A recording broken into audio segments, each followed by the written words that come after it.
Okay, so I can see that people are starting to arrive.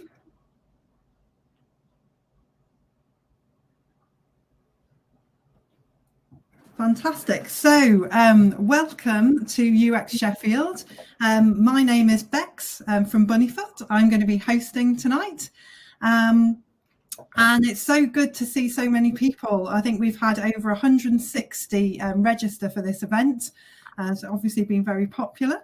Feel free, first of all, to introduce yourselves in the chat panel. Hopefully you can all see that. So introduce yourself, let us know where you are. I know that we get a lot of people attending from outside of Sheffield. And also you can use that chat area if you want, if you've got any notices to promote UX jobs and that kind of thing local to the area, then please feel free to pop that there in the chat. Okay, so before I go any further, I'd like to thank our sponsors, so Bunnyfoot and Evoluted. Without them, we couldn't be putting on events like this. So thank you very much. And here's the schedule for this evening. So welcome. Well, I think we've pretty much covered the welcome. We are then going to be listening to our talk from Rolf, who I'll introduce in a few moments. 9 useful steps for increasing UX maturity.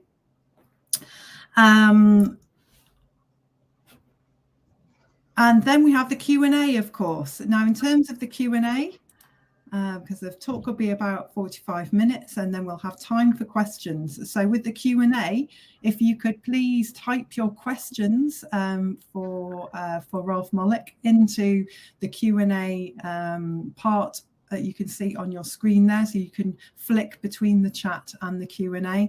That'll be great, because then we can upvote questions and so on. If you can pop them in there, that would be super. So if Twitter's your thing, of course, don't forget the social media. You can tweet us at UX Sheffield. And before we move on, our next event is on the 24th of November. If you're interested in speaking, get in touch with joe@bunnyfoot.com. Because the speaker for our November event is still to be confirmed. So I would like to extend a very warm welcome to our speaker this evening, Rolf Molich, who we're really lucky enough to have speaking for us again, because you were with us last year as well, Rolf. So thank you for coming back. Here at Bunnyfoot, we're lucky enough to have quite a lot to do with Rolf, as he's president of the UX QB, or User Experience Qualification Board, who provide UX certification, and Bunnyfoot offers the courses to support those certifications, the CPUX Foundation course and user testing course. So yeah, I won't go on though and spoil Rolf's introduction anymore, because I know he's got plenty to introduce himself. So, and that's all from me. I'm going to hand over to you now, Rolf, if that's okay. So are you able to share your slides, and I will stop sharing mine? I'll try.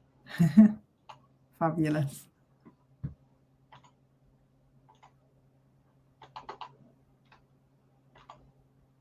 So hopefully you can see my title slide. It's a lot of blue colors.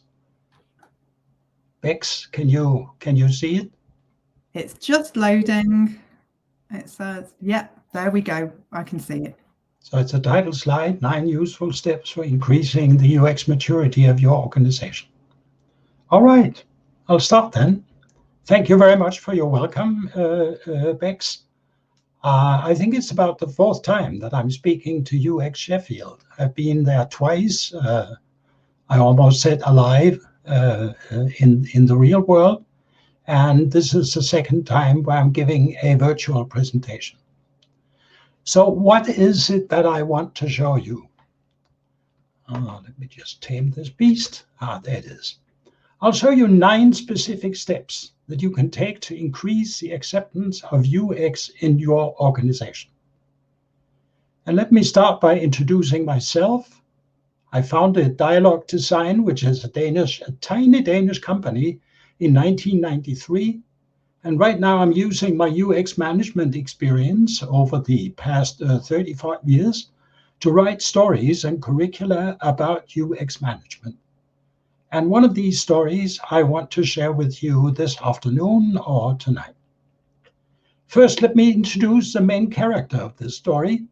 That's Huxley, Delta Market's UX manager. He joined Delta in March 2012, and he left his previous job because he was tired of being a sketch monkey and a pixel mover, and instead he wanted to satisfy user needs and also bring forward a large organization with respect to UX maturity. So here is one of his key attitudes, and I'm going to return to that several times here during my talk. Late to bed, early to rise, work like hell, and advertise. And in particular, the word advertise, I'm going to return to that many times during this talk, because I believe that one of the keys to success in our profession is that we are good at advertising what we do. When we have successes, we must advertise them. And sometimes it even pays off to advertise our failures. So here's the Delta Market. It's a fictitious chain of more than 500 medium to large high-end grocery stores. Alpha Market, which I'm not going to tell you much about, is Delta Market's biggest competitor. In many respects, Delta and Alpha are similar. Here's Cecilia, the CEO of Delta Market, and I've written a little bit about her background. It is important that in January 2012, just when she started hiring a UX professional, she sensed that great service and the frictionless customer experience would become key competitive factors in the future. And she was, honestly speaking, she was very tired of the scathing comments that she heard from customers and employees about Delta's time-wasting IT systems. Even some people at the board complained about Delta's ordering systems. Here's Mark, the Chief Marketing Officer of Delta Market.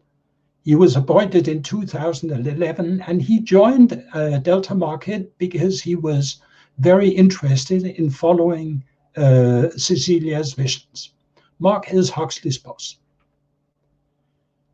And here's a slightly naive picture. Cecilia and Huxley looking towards UX paradise over the swamp, the UX swamp, in 2012, just after Huxley had been hired. My illustrator added an alligator to the left of Cecilia, and he also added a hippo. We're not going to hear much more about the alligator in this talk, but the hippo certainly plays a very important role.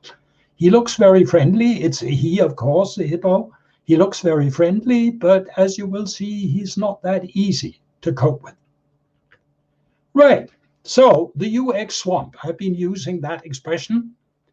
During the job interviews in February 2012, Huxley quickly realized that there was a lot of work to do because Delta's state of affairs within UX was not something to be particularly proud of. Hippos ruled. And I just want to explain the word hippo. It's an acronym. It means highest paid person's opinion. Delta was essentially a hypocrisy. Store managers' influence on design decisions was proportional to the profit made by their store. Because design, of course, did occur. It was driven by complaints and personal opinions from designers, from their friends, from managers, and so on. And UX research was really considered a waste of time, an expensive way of determining obvious truths. So essentially, Cecilia and Huxley embarked on a journey to change Delta's UX culture. And that was seemingly easy because when Cecilia addressed a bunch of Delta employees, everyone wanted change. But when Cecilia asked the next question, who wanted to change, the answer was much more negative. And when she asked who wanted to lead the change, everybody left immediately. No one was interested in that. So I promised you 9 steps, and I'll tell you in detail what Huxley did during the years from 2012 to 2020 to increase the UX maturity. And I will try to describe these steps in such a way that you should be able to imitate them. Right, so number 1, find out about the context of use. Understand the stakeholders and the business goals, not the end users. That was not particularly interesting in this step. So Huxley interviewed executives. He conducted field studies to better understand the context of use. And he saw what the competitors were up to. He documented experiences in a short, usable report and advertised the report to stakeholders, including top management. Here it comes for the first time. He advertised the job he had done, and he made sure that his report was usable, that is, it was short. He also looked for experienced employees because, remember, he was a newbie to the organization. So he looked for experienced people who knew the organization and the product suite and could be his go-to person for detailed questions. So he interviewed executives. You can see him interviewing Mark here, but he interviewed many. He actually interviewed the whole C-suite. He also looked for allies, and he found one ally almost immediately, and that was Susan, the director of support. They found that they had a lot of common interests and challenges because the bad user experiences with Delta's products were hurting the support department. Here are some of the business terms that Huxley learned, or maybe he knew them already, but just to make sure, I have included some of the key business terms that are all important for UX professionals to be familiar with.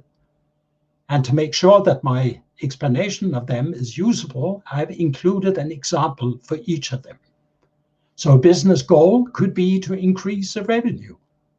The corresponding UX goal could be to double the efficiency of the online ordering system on Delta's website. Of course, there are hopefully many more UX goals that match the business goal.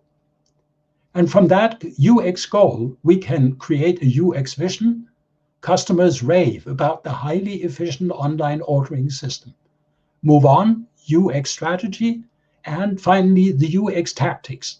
The UX tactics are the detailed things that UX people can do in order to meet the UX goal, fulfill the UX strategy, get closer to the UX vision. So here was their ultimate vision. Cecilia, Mark, and Huxley's vision. Customers rave about Delta's great service and frictionless customer experience. In other words, Delta rocks. And they even considered the keyword Huxley rocks, to, so to speak, to personify, to change UX, associated UX with a person. So I said that Huxley interviewed executives. Here's an excerpt from Huxley's interview checklist. It was longer than this, but he let me copy some of the items. Tell me about current and planned products and relate them to Delta's business goals. Where do you see Delta in 3 years and in 5 years? What are the biggest obstacles to getting there? What's your bonus based on? How can I help you achieve it? What keeps you up at night? Can I help you solve it? And he got some very interesting answers to that. And also, some of the executives actually thanked him afterwards because he had asked some provocative and thought-provoking questions. He also set out to understand the context of use. So he carried out contextual interviews of customers and other users. He interviewed about 25 users with various roles.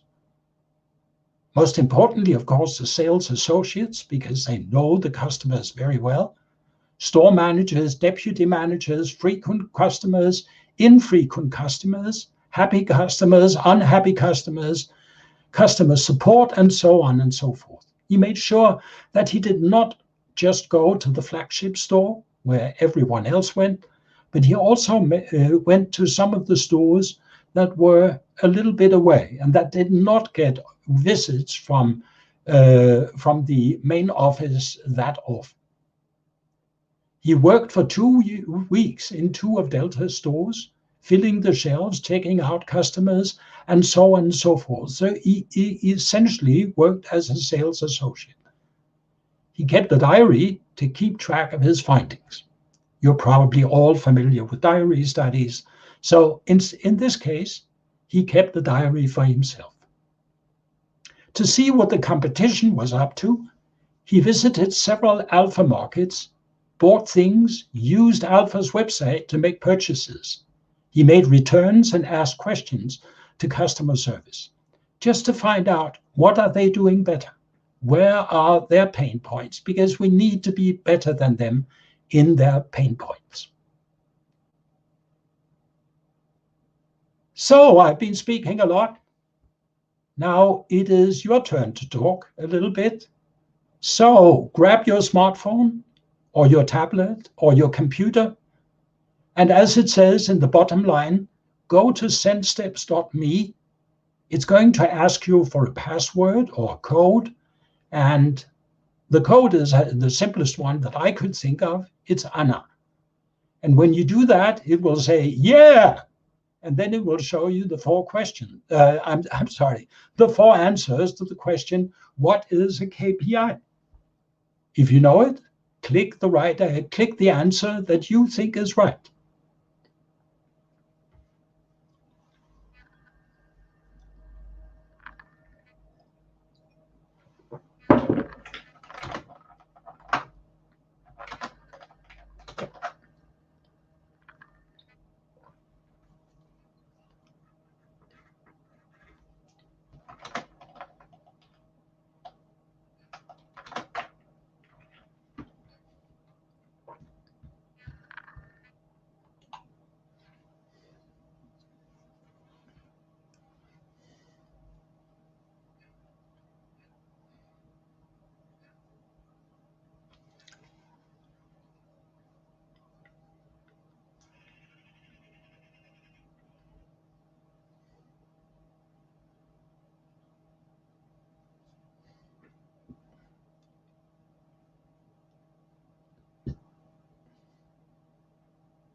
All right.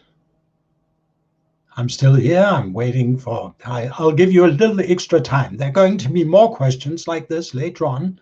So please don't put your smartphone away after this one. Yeah, let's have a look at the answers. What is a KPI? That is a key performance indicator. And that the right answer is A. C, which some of you selected, a performance measure used to evaluate the efficiency of an investment. We also have a name for that. That's called the ROI, the return on investment. I'm asking this question because it's important that we speak and understand management's language if we want to have any success in UX politics. Right, so let me move on. That was the first step, and you will see the steps are gradually building up in the upper right-hand corner of the slide. They're in the tiny font. Sorry, I couldn't fit them in a larger font. Right, so after that, Huxley created a sense of urgency, showed the importance of UX.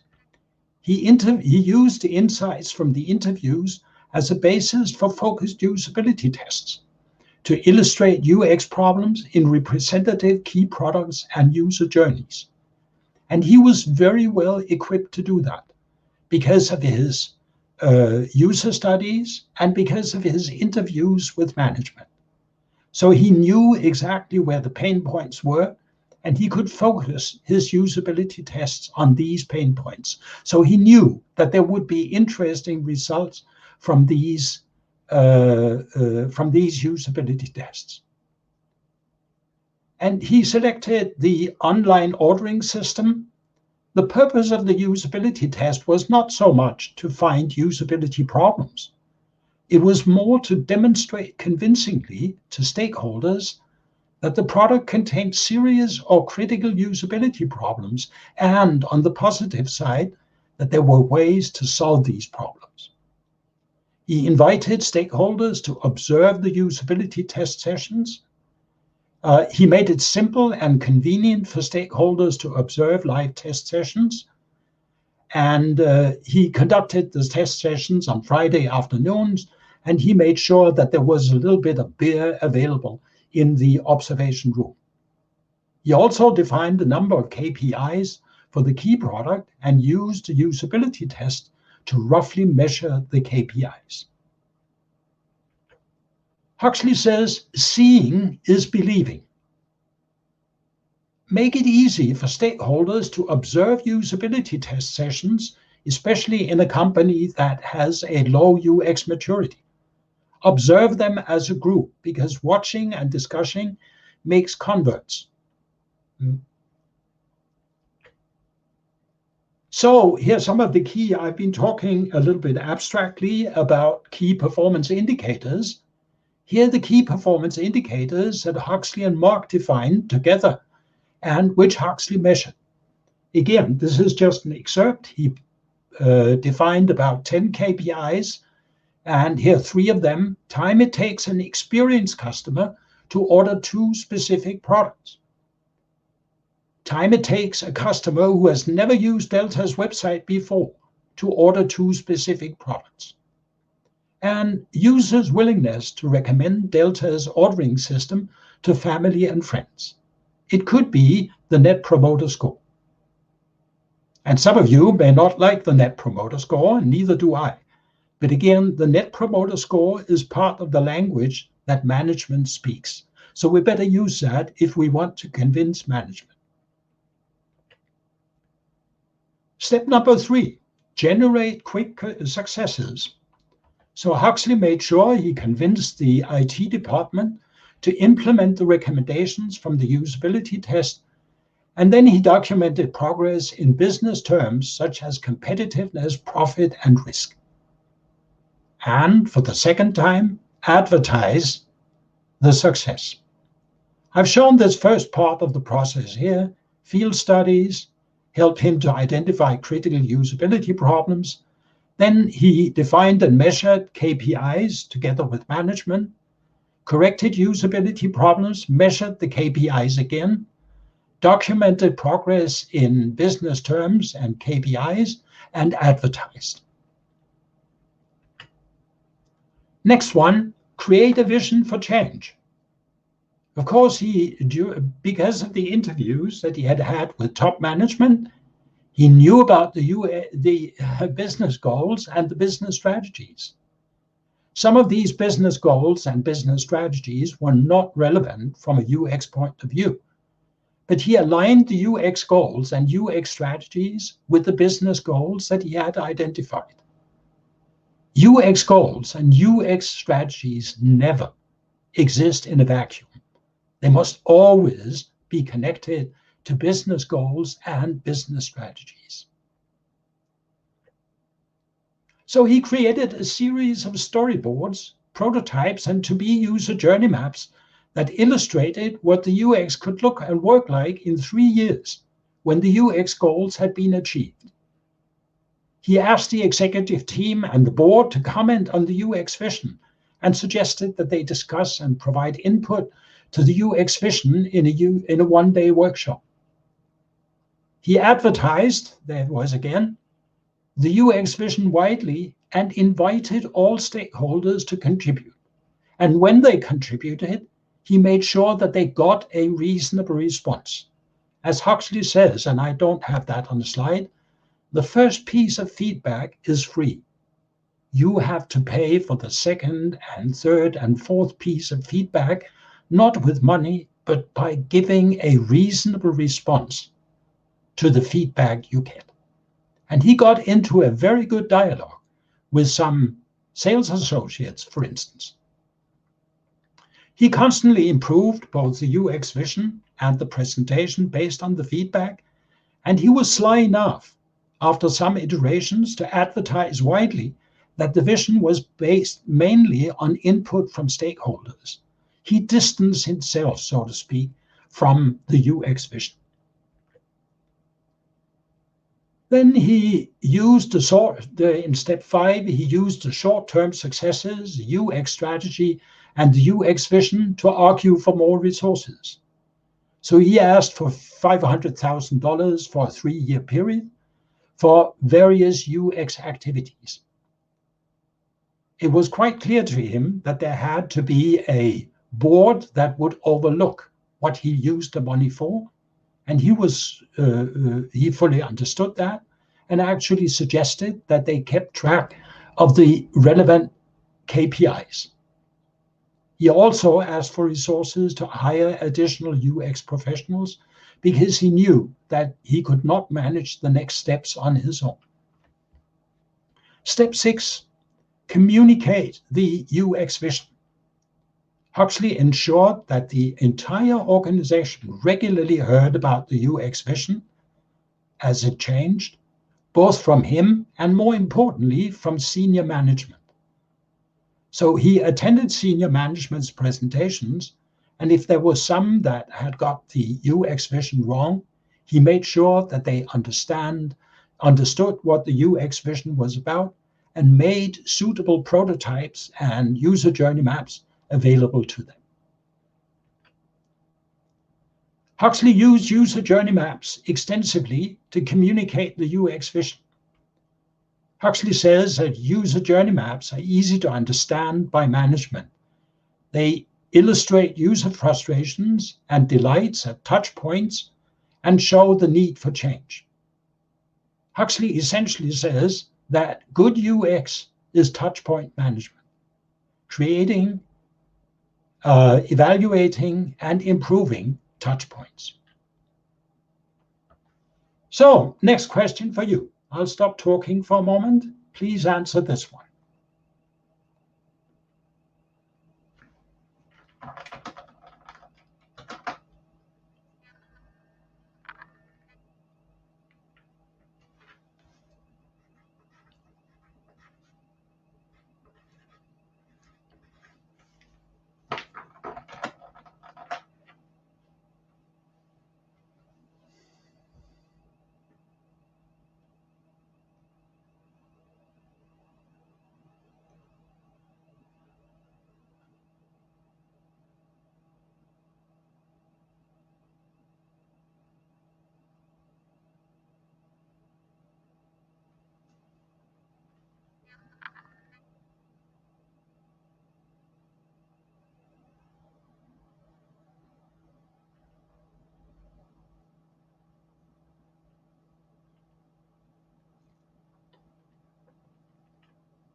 Let's take a look at your suggestions.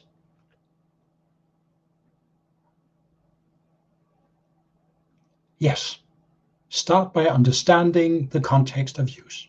Very good. Thank you. Number 7, empower action, remove obstacles, make tools available that help improve UX. The second part of this was not part of Huxley's job, fortunately. Executives identify people who are resisting the change and help them see what's needed. They take action to remove barriers, human or otherwise. That's where it could be a little bit unpleasant. Huxley kept himself out of that. So Huxley told his UX team, walk the talk. What you do is far more important and believable than what you say. So when you talk about usability, you also need to practice usability. Make sure that everything that you produce, reports, presentations, and so on, is highly usable for your intended audience. And he also says about advertising, to get the message through to our users and stakeholders, UX has to be repeatedly and consistently addressed in plain language with examples. People often forget either repeatedly or in plain language, where both are necessity.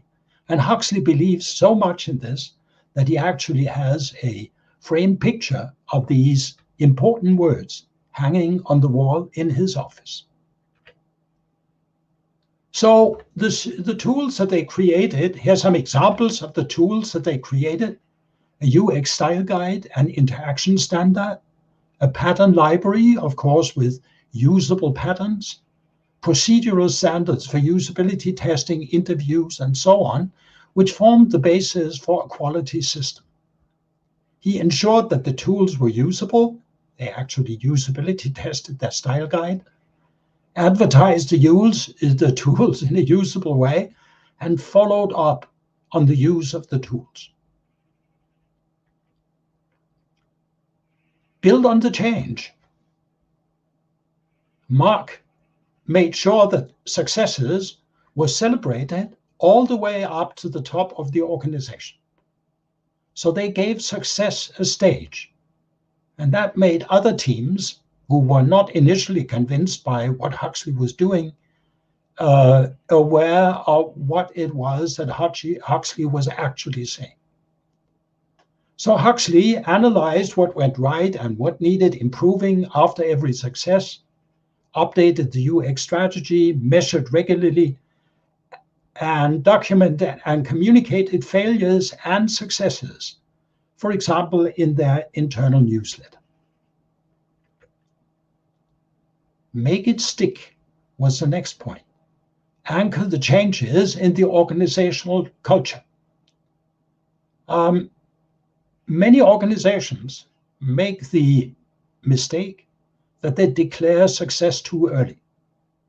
It takes a long time to change the organizational culture. So Huxley made it a point to articulate the connections between great UX and organizational success, and made sure, of course, that this was expressed not in terms of metaphors or efficiency or user satisfaction, but rather in business terms like competitiveness, KPIs, and ROI. So he ensured that UX was seen in every aspect of the organization. He presented examples of great UX and not so great UX every chance they got, and pointed out how it affected competitiveness and profits. That's, again, speaking the business language. He listened carefully to the feedback, and he actually found that much of the feedback contained important messages for him. The team told their own success stories and documented them with numbers. They also repeated other stories they heard, and they showed up in person when training new staff to make sure that the organization's UX culture was communicated properly. Here's some comparisons. We often talk about UX culture. Well, I brought a few examples that may help you understand a little bit better what I mean by UX culture. So here's an example of Delta's old culture, old UX culture. Customers are irrelevant. After all, they will visit our stores and websites regardless of whether doing so is easy or pleasant. The new UX-oriented culture was making work easier for customers is more important than making work easier for us. Or, expressed in another way, it's the customers who pay our salaries, so we better make life comfortable for them. The hypocrisy: I have worked for Delta for 34 years. I know what our customers want. And the new UX-oriented culture, well, maybe I don't know our customers so well after all. Let's usability test it with customers just to make sure. Here's Delta in 2012. Some of the first results that Huxley presented. Here are the top 5 reasons why users struggle to use your website. Huxley has told me afterwards that he actually did not express himself clearly. He should, of course, instead of having said your website, he should have said our website. But here's the reaction. Oh yeah, that's because you selected the wrong test participants and the wrong tasks. And in some cases, the reactions were actually stronger. Oh yeah, and you got bad breath. And where did you get that crummy t-shirt from?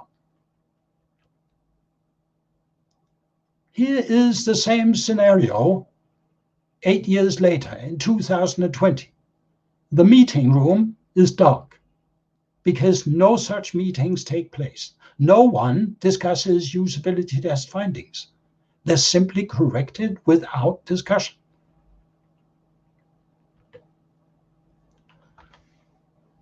Those were the 9 steps. Let me add a few more things before I'm finished. Huxley's Ma said, be persistent. It takes time and hard work to increase usability maturity in an organization. And Huxley has told me that he quietly agreed with himself that life was too short to wait for positive signs, possibly in vain. So he decided to wait 2 years for good things to happen. Fortunately, he did not have to wait that long.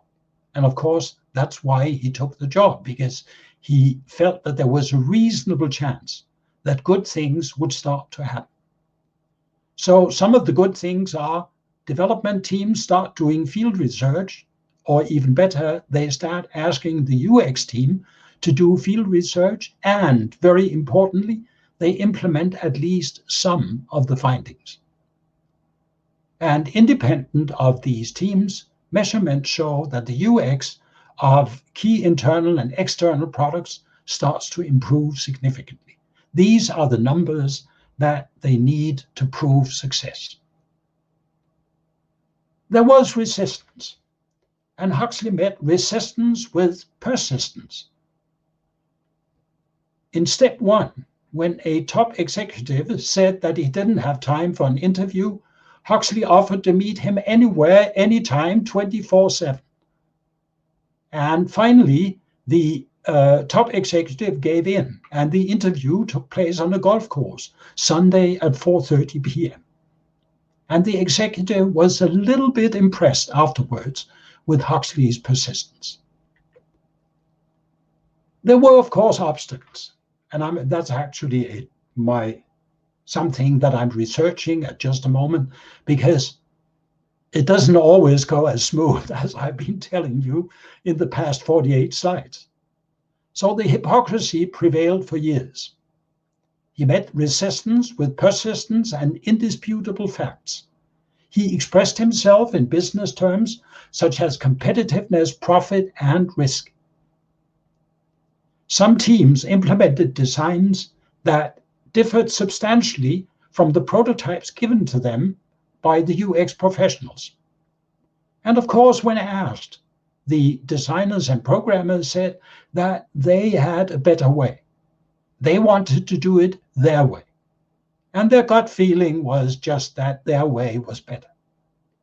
But It was not just the programmers or the designers.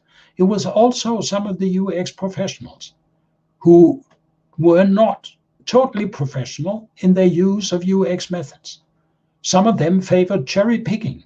That is, they listened mainly to customers who supported the UX professionals' own viewpoints, which is, of course, not a way to do an interview and to do field research. Huxley, at this time, works hard to minimize risks by continuing to fully orient Delta's culture towards great UX. He knows that there is a risk that UX may be affected by changes in senior management, financial recessions, and ROI calculations that show that even though the high maturity level is beneficial, it cannot be fully justified. So I'm almost done. The credits, the 9 steps, unfortunately, is not something that I invented. They're based on John Cotter's 8-step process to accelerate change. I adapted this model to UX. You will see that John has an 8-step process. I extended that, and it's actually step 1 that is my extension. And there are some references where you can learn more about this. There's also my own website, Dialogue Design, that's my company, has a website, and you can read more about UX strategy and so on that website. I've also written 4 articles, and what you have heard here is essentially part 2 of these articles. If you want to hear more about the adventures of Huxley and his friends, you might want to read part 3 or part 4. So, of course, I need to measure. I have a few KPIs of my own, and I want to measure them now. So I would like you to rate the statement, "This presentation was worth my time."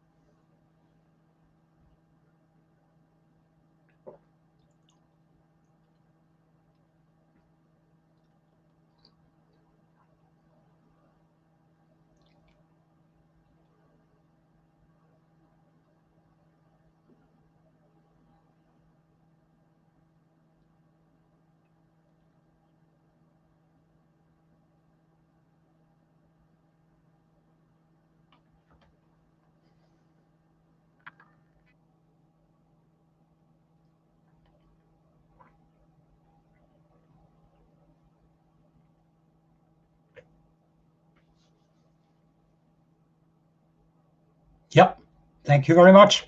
I can go back and share that with Huxley. I'm sure that he will be very pleased.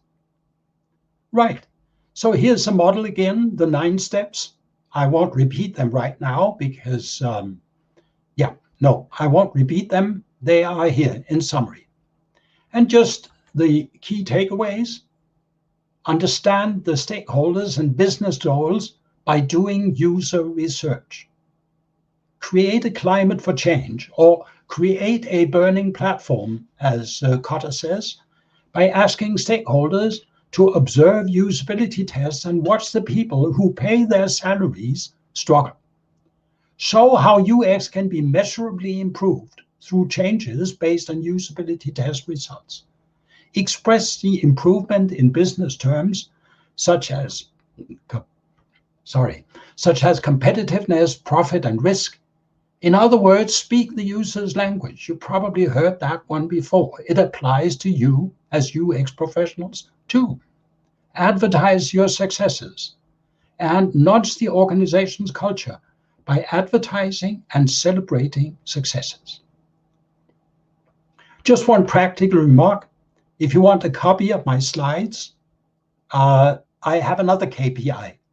And that KPI is you must actually take the trouble to write me an email and you can see the email at the bottom of this slide. And your chances of actually getting the slides increase significantly if you add the word please somewhere in your email. And as you can see to the right, here's a very recent picture of me to the left standing beside Huxley. That's all. Any questions?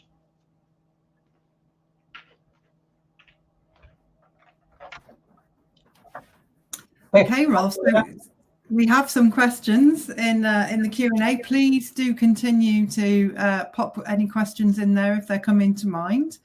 But we've got the top question with the most votes at the moment is this. So how did Huxley get access to C-suite meetings? Not every C-suite is happy to have UX representation at that level. Well, first of all, he had the great advantage that Cecilia had been very instrumental in hiring him. And secondly, he was quite persistent, and persistence paid off.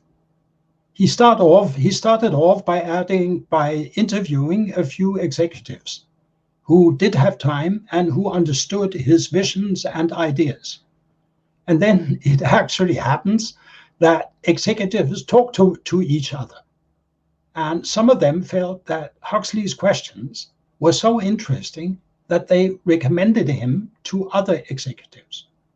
So in that way, he actually managed to speak to almost all of the executives. Okay, hopefully Mark, who asked that question, hopefully that answers your question. Thank you, Rolf. We've got the next question is, hi Rolf, this is from Richard Harris. What or who do you find to be the biggest blockers to increasing the UX maturity in organizations? Well, I can answer that in one word. That's the HIPPO, the highest paid person's opinion. Opinion-driven design is one of the biggest hurdles to getting through with UX. And the best way to counter HIPPO, sometimes people ask me, Rolf, how do I kill a HIPPO? I don't recommend that. But usually, managers are reasonable people. They may just not have the same point of view that you have. So arguing with facts and figures is often a good way to not kill a HIPPO, but to convince the HIPPO that there are perhaps other things in this world than their own personal opinions. Okay, thank you. So next on our question list is a question from Avi. Are your 9 steps to UX maturity aligned with any of the UX maturity models? I think so, but I deliberately did not talk about UX maturity models here tonight. But I personally believe that on a 6-step UX maturity model, which for some reason it seems that many UX maturity models these days have 6 steps. Huxley is right now on either the highest or the next to highest UX maturity level. If you look at some of the things he did, for instance, empower users, you will see that he built up a quality system, and the quality system and procedures for enforcing the quality system are a very important part of some of the higher levels, some of the higher UX maturity levels. I recommend, if you want to study that in more detail and hear my argumentation for it, go to the part 1 of my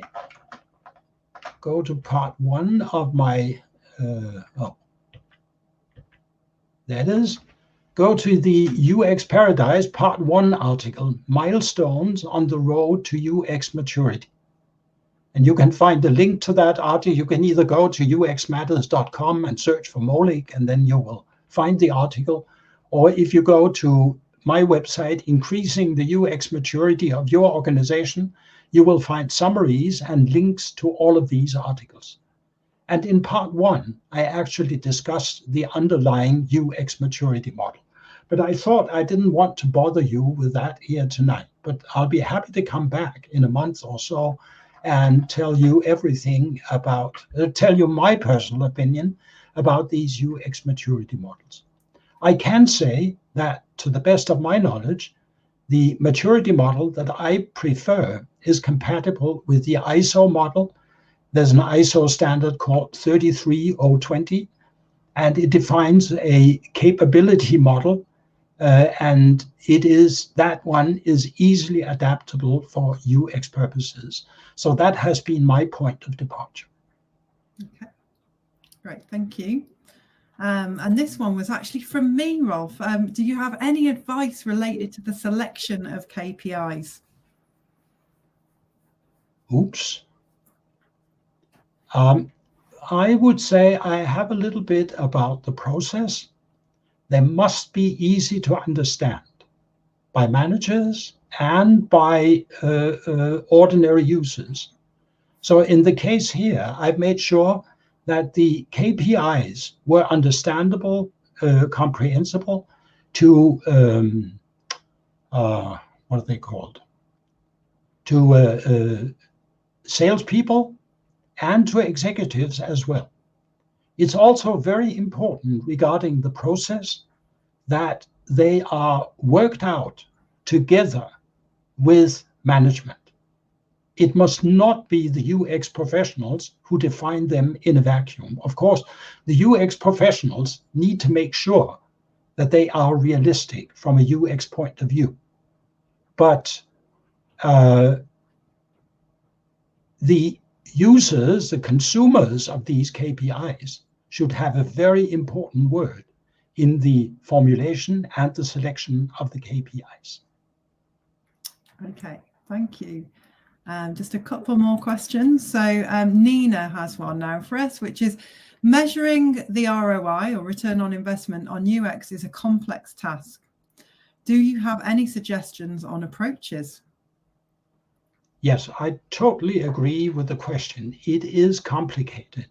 And unfortunately, there are some books out there that make it seem very easy because they have some wonderful examples when absolutely lousy system is improved 10,000-fold by making a few simple changes. It's not as simple as that.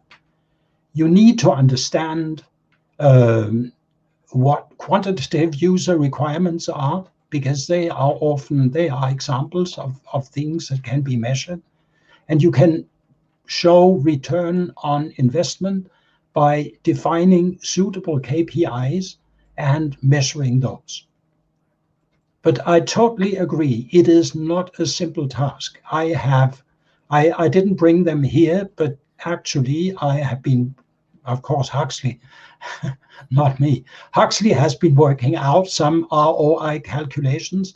I didn't show them here tonight because of the time constraints. I think they are in the article. Actually, you will see here that part 2, draining the UX swamp, is the talk that I've been giving here tonight. And there are a few extras in it. If you still want more examples, I'll be very happy to exchange emails with the person who is asking this question. And Huxley and I will come up with some of the ROIs that we have defined. And I'll be very happy to have them criticized and hopefully improved in such a discussion. But I agree, it is a difficult task, and do not underestimate that task. Yes, a challenge certainly we constantly coming up against here at Bunnyfoot as well. So, and another little one from me, I hope you don't mind, are there obstacles that you think are insurmountable, certainly insurmountable in a reasonable amount of time? You know, anything about a business where you would think, gosh, I just can't be Huxley here? That's very interesting. I haven't thought about that. Let me share a little bit with you. I said that this research is ongoing. So I'm still working together with some good colleagues. We are assembling what we call stumbling stones on the road to UX paradise. Because sometimes when I give this talk, I can almost hear angels singing in the background, hallelujah, hallelujah. And we all know it's not that simple. So we are collecting a number of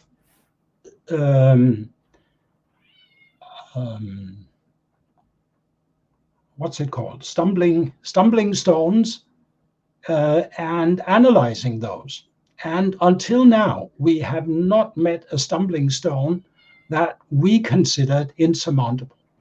Okay. But if you have one, please share it with us. And I think we can all learn from bringing them up in the light and perhaps asking gifted people to comment on them. Yeah, that's a good point. I guess I was thinking about the question as well in the context of not just whether it's about whether it was insurmountable in a reasonable amount of time, because it's difficult, especially in those situations where perhaps people are lone UXers and the UX maturity is low, Yes. to carry on with that battle against those stumbling blocks, I guess. That's why the word persistence is so important to me. It does not happen in 3 months or 6 months or 1 year. 2 years, as I said in one of my slides, is the absolute minimum. And some people tell me it might take a lot longer. Jacob Nielsen has said that it could take 20 years just to get from usability maturity level 0 to level 1. I don't agree with them on that.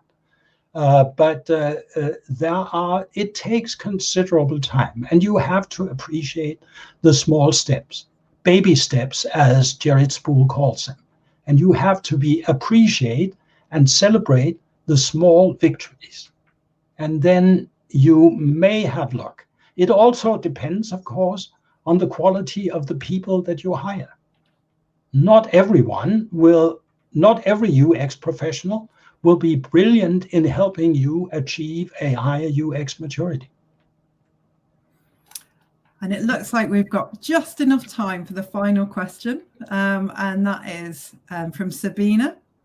And it's any tips on applying this model to B2B products, which are often known for poor UX maturity?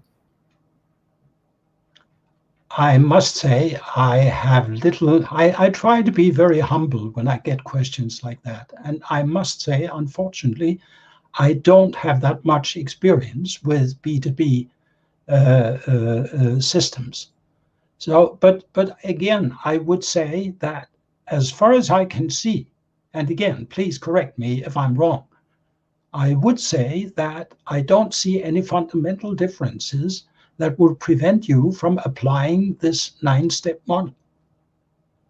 If you see that, I'd be very happy to engage in a discussion with you and find out about that. But Huxley and I are very much in the B2C business, so I don't know, and I have learned to be humble and modest.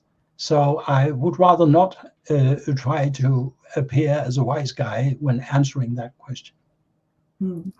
I agree, Rolf. I can't see any reason why you wouldn't be able to apply what you've presented equally to B2C and B2B. But again, I would like to say, if there are some good arguments, let's hear them out. Maybe that could even improve the B2C model. Okay, so that's all of our questions. Rolf, it just remains for me to thank you so much for your very enjoyable and insightful and informative talk that you've given tonight for us here at UX Sheffield. It's very much appreciated. Well, thank you. And if you invite me, I may be back in 1 year's time to tell you about the stumbling stones and our research, what came out of our research for that. And if any of you who are still listening, I see that people are getting out, which is entirely reasonable. If any of you have stumbling stones that you want to share with me, please write to rolf@molich.dk or molich@dialoguedesign.dk. I have many email addresses. They will all get to me, and I promise that I will consider them carefully and maybe even respond. Brilliant. Thank you very much, Rolf. It's been a pleasure. Thanks for me too.